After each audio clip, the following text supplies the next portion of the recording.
One thing should be very clear. For every purpose and every goal, there is a definite methodology. You might be very sincere in your purpose, but if you have adopted a wrong methodology, you are bound to fail.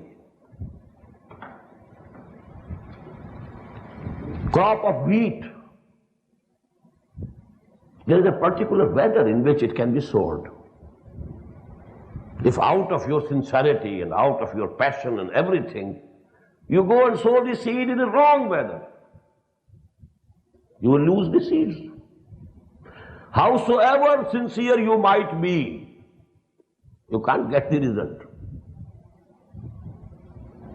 You can't reap the harvest. It has a methodology of its own.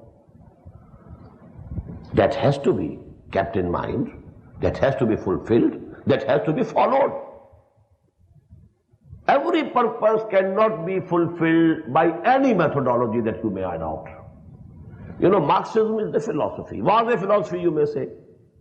It's nearly dead now, if it is not resurrected somewhere. For the time being, we can say it's dead. But it was a very living reality of this century. The Bolshevik Revolution of 1907.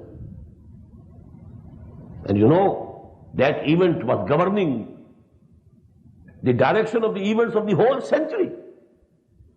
It was so profound an event, the Bolshevik Revolution of Russia of 1917.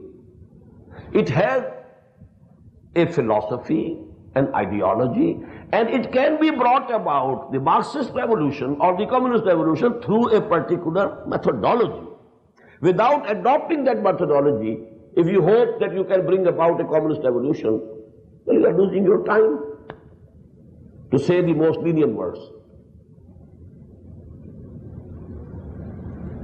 In the same way, that object of making the deen of Allah supreme, which was the purpose of the advent of Muhammad sallallahu alaihi wasallam, it has a methodology of its own.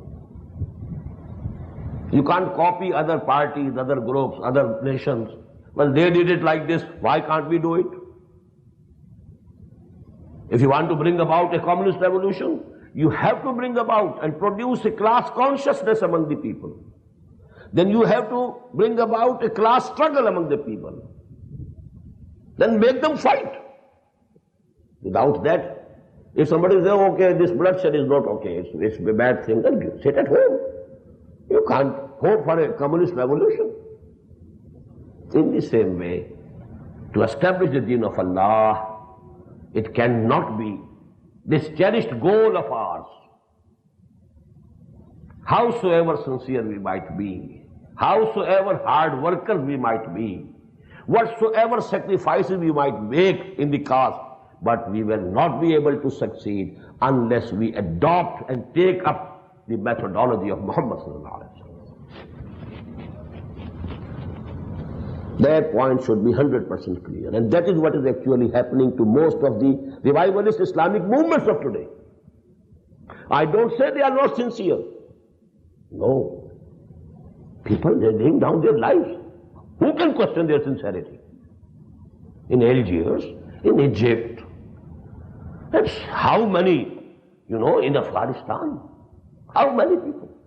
Not only from Afghanistan, people from Pakistan, people from India, people from Kashmir, people from Burma, people from Malaysia, Indonesia, Sudan, Egypt, Saudi Arabia, taking part in that jihad, laying down their lives. So who can say they were not sincere? But the result is very disappointing. Why? The only answer is methodology was not correct.